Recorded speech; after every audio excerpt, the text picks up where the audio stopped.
La tentative de coup d'État au Burkina Faso en janvier 2026 n'a pas été marquée par des tirs ou des sirènes. Ce n'était pas un événement chaotique, mais un complot silencieux, soigneusement orchestré. Ibrahim Traoré, au centre de cette crise, n'était pas simplement une cible, il est devenu un symbole. Mais pourquoi cette opération a-t-elle échoué? Ce n'était pas simplement dû à un manque de préparation, mais à des failles plus profondes dans le système et dans les ambitions cachées. Cette tentative ne marque-t-elle qu'un échec de plus ou un tournant décisif dans l'histoire politique du Burkina Faso? Quelles sont les véritables leçons à tirer de cet échec retentissant? Ce que nous allons explorer, c'est bien plus qu'un simple complot échoué. C'est une analyse en profondeur du pouvoir, de la politique et de la manière dont un système peut être fragilisé par des forces invisibles mais puissantes. Nous examinerons comment Ibrahim Traoré, en tant que chef d'État, a été mis en danger non seulement par une tentative de renversement, mais par l'émergence d'un modèle de gouvernance qui brise les anciens paradigmes. Cette histoire n'est pas celle d'un coup d'État raté, mais d'une remise en question des règles du jeu politique en Afrique de l'Ouest. Nous verrons pourquoi, au-delà de la bataille pour le pouvoir, cette tentative a révélé un changement radical dans les attentes et les stratégies régionales. Dans les moments où l'autorité est mise en danger, que se passe-t-il lorsque le pouvoir ne se défend plus par la force, mais par la vérité? Quelle sera la réponse du peuple? Et comment l'histoire pourrait-elle se souvenir de ce tournant crucial dans la politique de la région? Le 6 janvier 2026, un événement majeur secoue le Burkina Faso, mais pas de façon traditionnelle. Loin des tirs et des bruits de guerre, c'est une révélation d'une autre nature. Un complot soigneusement orchestré en dehors du radar du grand public, mais observé et analysé dans l'ombre par les services de sécurité. Ce n'était pas simplement une rébellion chaotique, mais un complot froidement calculé qui a cherché à déstabiliser un gouvernement en place. Ce qui se cache derrière cette tentative de coup d'État n'était pas une simple lutte pour le pouvoir, mais une remise en question des valeurs fondamentales qui ont guidé le pays depuis des décennies. Au centre de cette machination se trouve Ibrahim Traoré, non seulement comme cible, mais comme symbole d'un changement de direction. Traoré, qui a pris les rênes du pays après une série de bouleversements, incarne une rupture avec l'ancien régime et un rejet des stratégies anciennes. Mais son ascension ne plaît pas à tout le monde. Des groupes internes et externes, frustrés par sa manière de gouverner, voient en lui un obstacle à leurs ambitions politiques et économiques. La tentative de coup d'État n'est pas née d'une idéologie claire, mais d'une combinaison de ressentiments personnels, de frustrations accumulées et d'opportunisme politique. Les conspirateurs ont choisi de ne pas agir dans l'urgence, mais de prendre le temps de tordre le système à leur avantage. Leur objectif n'était pas simplement de renverser un président, mais de restaurer un ordre ancien et de rétablir un réseau de pouvoir plus favorable à leurs intérêts. Cependant, ce qui devait rester dans l'ombre a fini par devenir une affaire de transparence. En dévoilant ce complot, le Burkina Faso a pris une décision stratégique majeure, l'exposition publique comme méthode de déstabilisation. Au cœur de cette crise, Ibrahim Traoré n'est pas seulement le chef d'État, mais également la personne qui incarne la résistance face à une politique du passé, un obstacle à des forces désireuses de reprendre le contrôle. En janvier 2026, l'ombre de l'opération de renversement pèse sur lui.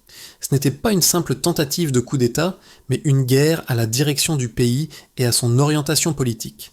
Traoré, avec sa vision de réforme, est devenu le catalyseur d'une réaction violente de ceux qui, à l'intérieur du pays, croyaient qu'il perturbait l'équilibre du pouvoir établi. Derrière lui, cependant, se trouvent des forces qui se battent pour un retour à l'ancien ordre. Des officiers militaires, des politiciens et même des acteurs économiques, tous unis non par un désir de légitimité, mais par la conviction que le pouvoir leur appartient par droit. Mais ce qui se passait dans l'ombre du pays n'était pas simplement un combat pour le pouvoir. C'était un test pour les bases même de la souveraineté. Traoré savait qu'une fois au pouvoir, la pression serait immense, non seulement pour sécuriser son régime, mais aussi pour maintenir l'unité nationale face à des rivalités internes et externes croissantes. L'un des premiers signes d'une fracture grave fut la montée de la pression contre les réformes de Traoré. Ces réformes, loin de favoriser une unité nationale, ont exacerbé des fractures profondes dans la société. Mais cette dynamique n'était pas seulement politique, elle avait une dimension socio-économique, car les anciennes élites économiques, qui voyaient leur influence décliner, ont rapidement vu en Traoré un obstacle à leurs intérêts. Ce climat de mécontentement est devenu le terreau d'une conspiration soigneusement préparée qui allait bientôt se révéler. L'histoire de la tentative de coup d'État au Burkina Faso commence bien avant janvier 2026, dans les ombres d'un réseau coordonné à travers les frontières. Tout a commencé avec des frictions internes au sein du gouvernement dirigé par Ibrahim Traoré, dont les réformes, bien que populaires parmi certains segments de la population, ont rapidement attiré la méfiance de groupes puissants. Ces derniers, qui contrôlaient de vastes secteurs économiques et militaires, ont vu leurs privilèges menacés par un régime jeune et radicalement différent. Leur première réaction fut de renforcer leurs alliés à l'intérieur du pays, en utilisant l'argent et l'influence pour former un réseau de soutien parmi les militaires et les civils. Le complot a débuté dans les coulisses avec des réunions secrètes entre des officiers militaires déçus, des anciens alliés du gouvernement précédent et des puissances externes, notamment dans la région du Sahel. L'objectif initial n'était pas de renverser immédiatement le gouvernement, mais de préparer une série d'actions coordonnées qui prendraient Traoré par surprise. Ces actions ont été méticuleusement planifiées en 3 étapes distinctes. D'abord, un affaiblissement de l'infrastructure militaire du pays, ensuite une déstabilisation économique, enfin la propagation de la désinformation pour créer une confusion à grande échelle parmi la population. La première étape a été le démantèlement ciblé de l'armée burkinabé en visant des unités stratégiques comme celles équipées de drones et d'autres technologies de surveillance. Le but était de créer une brèche dans la capacité de l'État à répondre rapidement à toute crise. En parallèle, des armes ont été détournées vers des réseaux locaux avec l'aide de fonctionnaires corrompus afin d'alimenter des groupes paramilitaires prêts à se mobiliser au moment où le complot prendrait forme. La deuxième étape de l'opération a consisté en une série de manœuvres économiques pour affaiblir le gouvernement. Des fonds ont été détournés et des ressources vitales ont été redistribuées afin de créer un chaos économique, particulièrement dans les régions où le soutien populaire à Traoré était le plus fort. Les pénuries alimentaires et les hausses des prix ont exacerbé le mécontentement de la population, créant ainsi un terrain propice à la manipulation. Cependant, ce qui a fait la différence dans cette tentative de coup d'État a été l'intelligence stratégique de l'État burkinabé. Bien avant que le complot ne devienne public, les services de sécurité avaient détecté des signaux de préparation. Des communications suspectes ont été interceptées, des transferts d'argent ont été repérés et les déplacements des conspirateurs ont été suivis. Plutôt que d'intervenir prématurément, l'État a pris une approche plus patiente. Il a permis au réseau de s'étendre en recueillant davantage de preuves avant de démanteler les cellules une à une. Le jour du coup de filet, les services de sécurité burkinabés avaient déjà une connaissance détaillée du réseau. Les arrestations ont été coordonnées de manière à éviter toute résistance en frappant simultanément à différents endroits du pays. Les intermédiaires financiers ont été arrêtés avec des fonds dans les mains, tandis que des officiers militaires ont été capturés en plein déplacement. Ce qui avait été conçu comme un coup rapide et décisif est devenu une opération de déstabilisation publique sans retour en arrière possible. Ce qui s'est ensuite produit était un moment crucial pour le pays. Le gouvernement a choisi l'exposition comme méthode de déstabilisation. Plutôt que de recourir à la répression violente, Traoré et son gouvernement ont opté pour une stratégie de transparence, exposant publiquement les conspirateurs et leurs motifs. Cette décision a été lourde de conséquences. Elle a marqué un tournant dans la gestion des crises politiques au Burkina Faso et dans la région du Sahel. L'État a démontré qu'il était prêt à faire face à la corruption et au complot, mais à un prix. Le pays a plongé dans une période de forte tension, alors que le peuple et les acteurs politiques de la région tentaient de comprendre les véritables enjeux de cette crise. Les révélations de l'enquête sur la tentative de coup d'État au Burkina Faso se sont basées sur des preuves tangibles collectées tout au long de l'opération d'observation. L'une des pièces maîtresses de cette enquête était la collecte de données financières qui a joué un rôle crucial dans la démystification du complot. En effet, les conspirateurs ont utilisé des fonds en provenance de pays voisins pour financer leur opération. Une première estimation des transferts d'argent révèle que plus de 50 millions de francs CFA ont été acheminés à travers un réseau de comptes bancaires permettant de financer les activités des groupes paramilitaires et de corrompre certains membres du gouvernement. Les services de sécurité ont pu suivre ces transactions grâce à un système de surveillance électronique qui a permis d'identifier les flux financiers suspects. Un exemple marquant a été le transfert de 10 millions de francs CFA, intercepté à une étape cruciale de l'opération. Ce montant était destiné à acheter de l'équipement militaire pour les groupes rebelles, mais a été saisi avant que les fonds n'atteignent leur destination. Une autre mesure clé a été l'identification des itinéraires utilisés par les conspirateurs pour déplacer les armes. Des données satellitaires ont montré une concentration inhabituelle de cargaisons d'armement traversant la frontière ouest du pays, principalement dans des zones reculées où les groupes rebelles avaient établi des bases secrètes. Une autre preuve décisive résidait dans l'analyse des communications. Les services de renseignement ont intercepté plusieurs messages cryptés entre les conspirateurs, révélant des discussions détaillées sur la planification de l'assassinat ciblé de certains dirigeants militaires et politiques, dont Ibrahim Traoré. Ces échanges ont permis de reconstituer non seulement l'intention des conspirateurs, mais aussi leur réseau de soutien. En tout, près de 150 conversations téléphoniques et messages électroniques ont été extraits, confirmant les liens entre les membres du complot et des acteurs externes. Un rapport d'analyse de ces communications a révélé que le complot n'avait pas seulement été financé par des fonds étrangers, mais aussi orchestré par des agents extérieurs qui cherchaient à déstabiliser la région. D'un point de vue militaire, la surveillance des mouvements des troupes a montré une activité anormale au sein des forces armées burkinabées, avec des unités spécifiques qui s'étaient progressivement rapprochées de zones stratégiques. Ce rapprochement n'a pas été pris pour une simple coïncidence, mais comme un signal clair de préparation pour un coup militaire imminent. L'armée burkinabé, cependant, a su garder son calme et n'a pas cédé à la provocation. Ce sont ces signaux subtils qui ont permis aux services de sécurité de prévoir la montée en puissance de la rébellion. Les chiffres de la déstabilisation économique sont également frappants.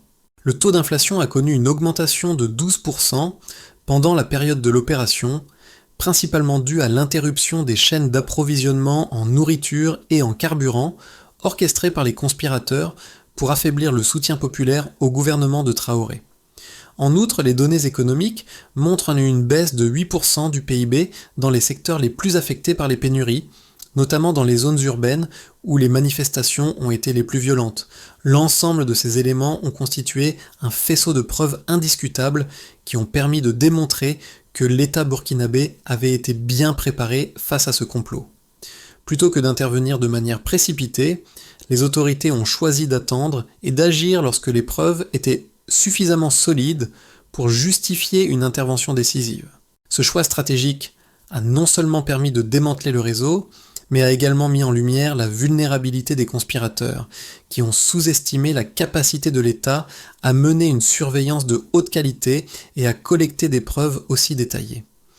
La tentative de coup d'État au Burkina Faso de janvier 2026 a été un événement marquant, mais il n'a pas échappé à une analyse plus profonde. D'un côté, on peut défendre l'idée que le complot a échoué simplement parce qu'il a été mal exécuté, que les conspirateurs étaient trop confiants et ont sous-estimé les capacités de surveillance de l'État. Mais cette vision néglige une réalité plus complexe. Le manque de coordination entre les différents acteurs, la mauvaise gestion des ressources et la lenteur des communications internes ont effectivement joué un rôle dans l'échec du coup d'État. Cependant, une analyse plus nuancée révèle que le complot n'était pas si mal conçu que cela, et qu'il y a des aspects du plan qui méritent d'en être considérés sous un autre angle. Prenons l'exemple de la phase de déstabilisation économique. Les conspirateurs ont mis en place une série d'actions coordonnées pour provoquer des pénuries alimentaires et des hausses des prix du carburant, cherchant à attiser le mécontentement populaire. Sur ce point, il est difficile de nier que leur plan a fonctionné pendant un temps. L'inflation a atteint des niveaux alarmants et la population a commencé à exprimer son mécontentement à travers des manifestations sporadiques.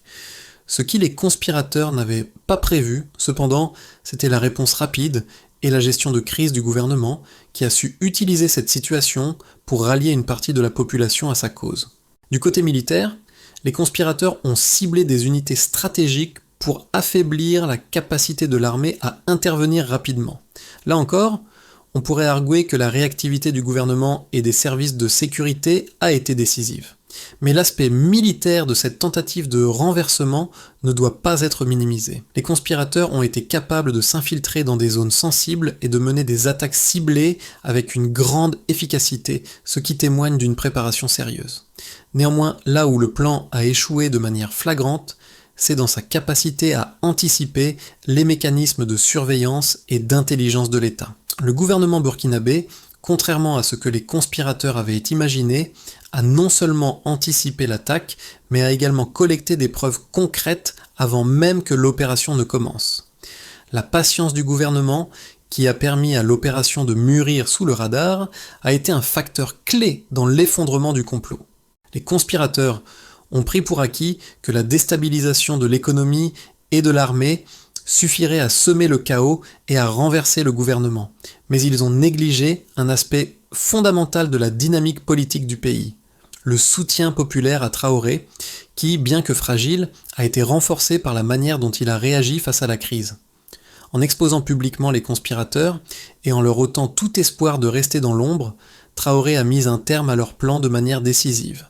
Ainsi, bien que le complot ait échoué à atteindre ses objectifs, il convient de noter que plusieurs éléments du plan auraient pu réussir si la situation avait été gérée différemment.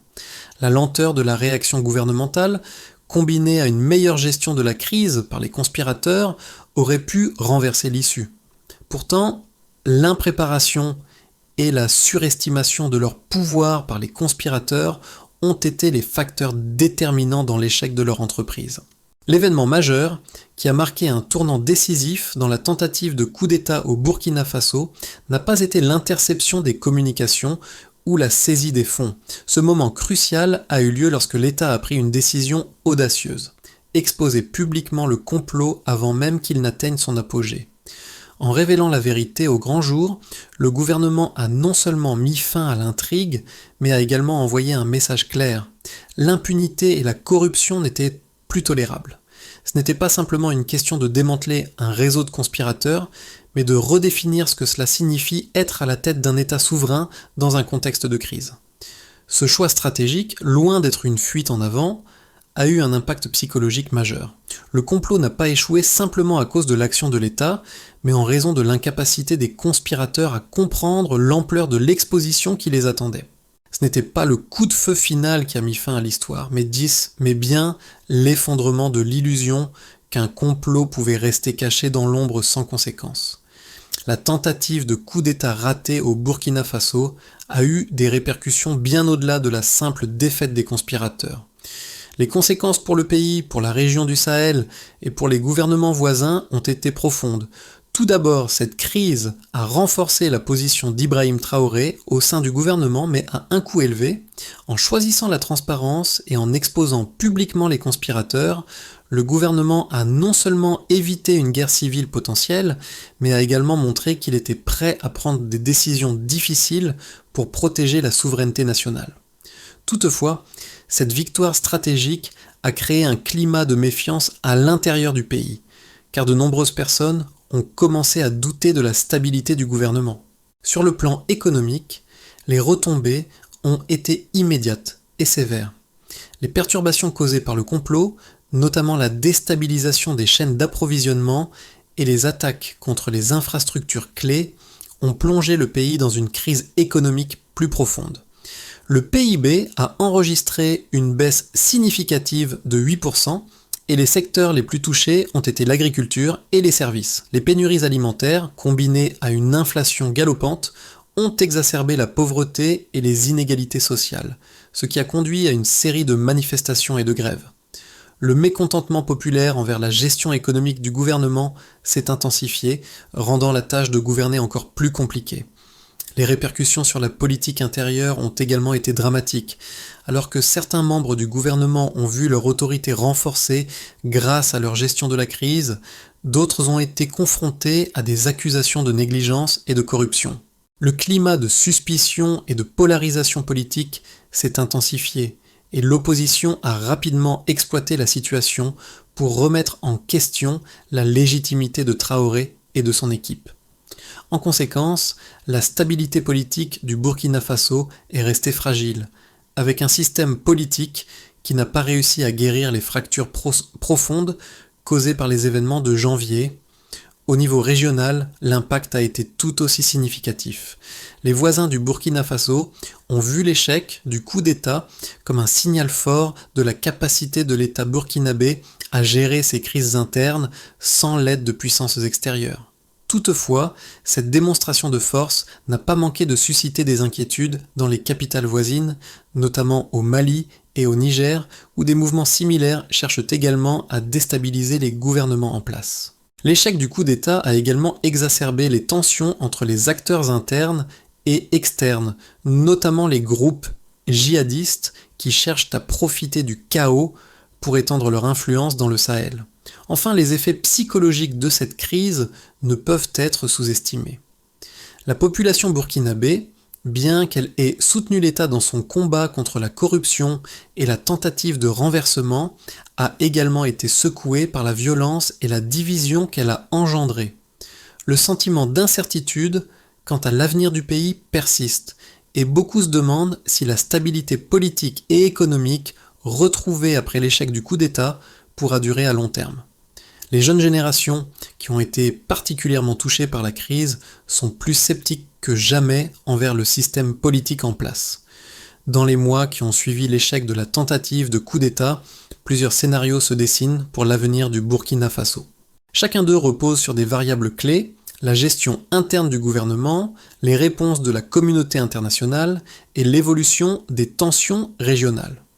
3 scénarios principaux peuvent être envisagés, chacun ayant des implications profondes pour l'avenir du pays. Imaginons d'abord un scénario optimiste où le gouvernement burkinabé réussit à stabiliser la situation grâce à une série de réformes politiques et économiques. Traoré et son équipe parviennent à regagner la confiance du peuple en rétablissant la croissance économique et en apaisant les tensions sociales. Une coopération accrue avec les pays voisins permet de mieux sécuriser la région et de contenir l'influence des groupes extrémistes.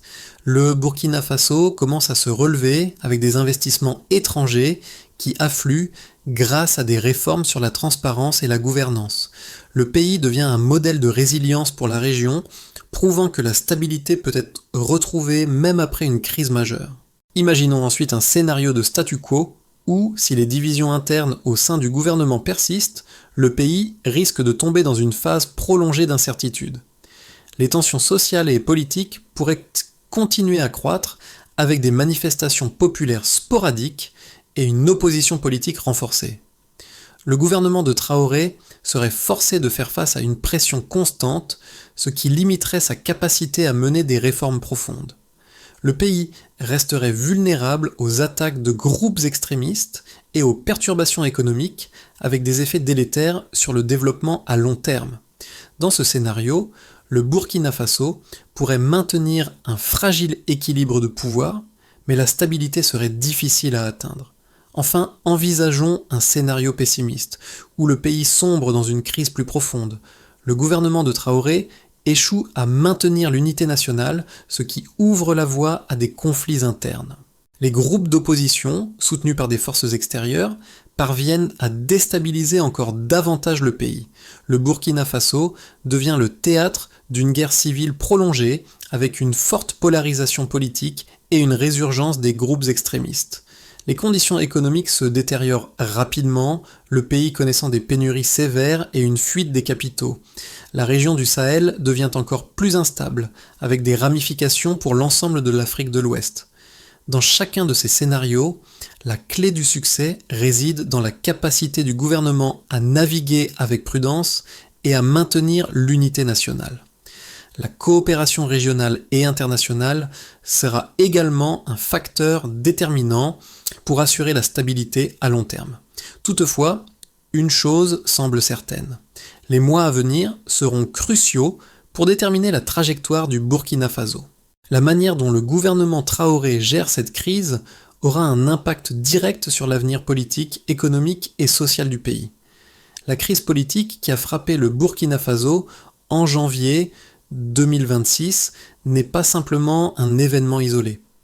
C'est une histoire qui touche bien au-delà des frontières de ce pays du Sahel. La situation au Burkina Faso sert de miroir pour toute la région de l'Afrique de l'Ouest où des transitions politiques instables, des rébellions et des tentatives de coup d'État sont malheureusement devenues trop courantes. Pourtant, ce qui s'est passé dans ce pays pourrait marquer un tournant non seulement pour la nation elle-même, mais pour l'ensemble du continent africain.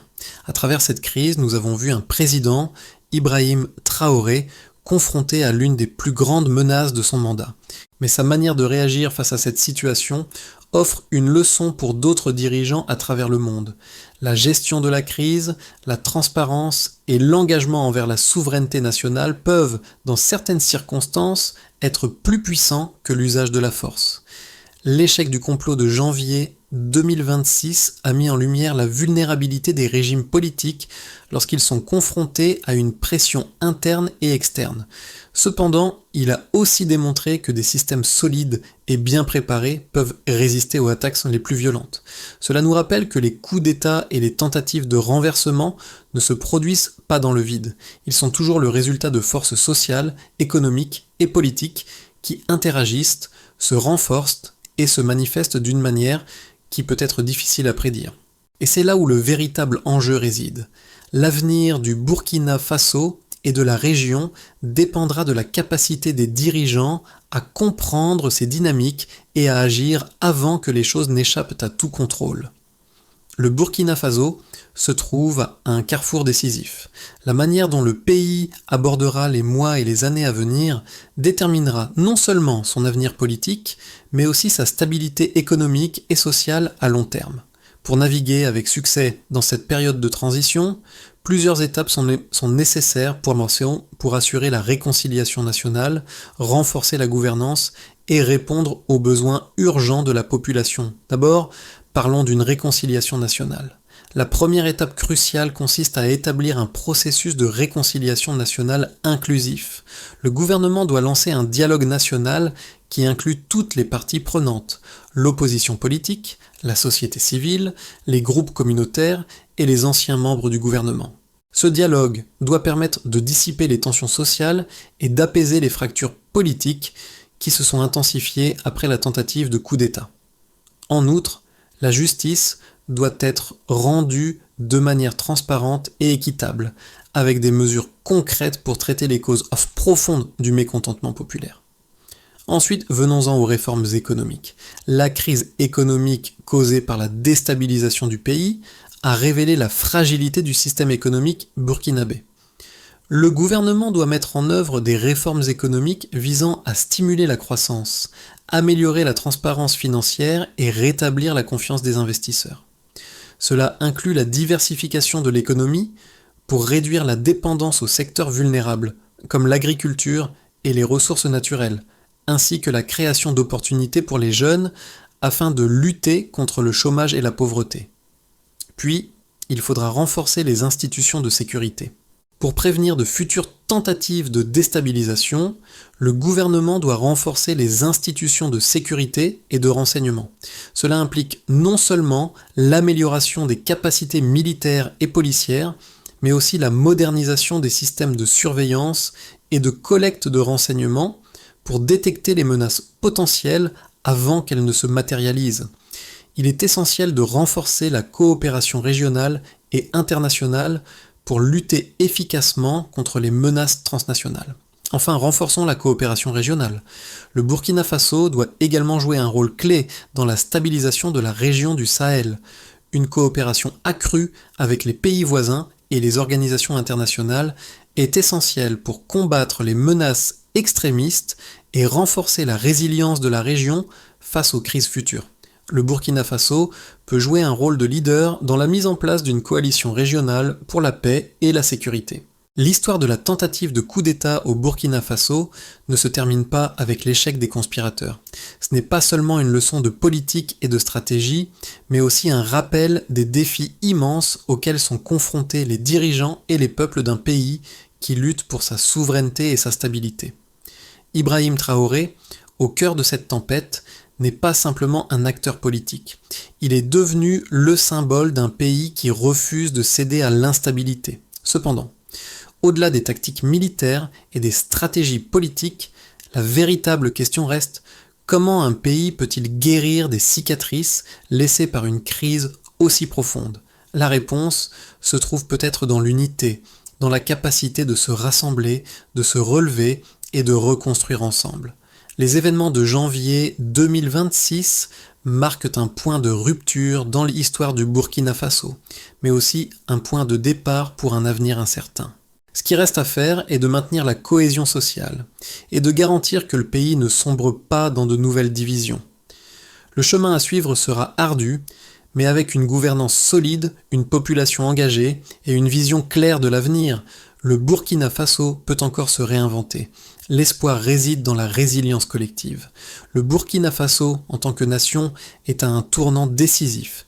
Les événements qui se sont déroulés en janvier 2026 ne sont pas simplement une page d'histoire, mais un appel à la réflexion pour tous ceux qui croient en la stabilité, la justice et la souveraineté. Alors que le pays cherche à se reconstruire, chaque acteur, chaque citoyen a un rôle à jouer dans ce processus.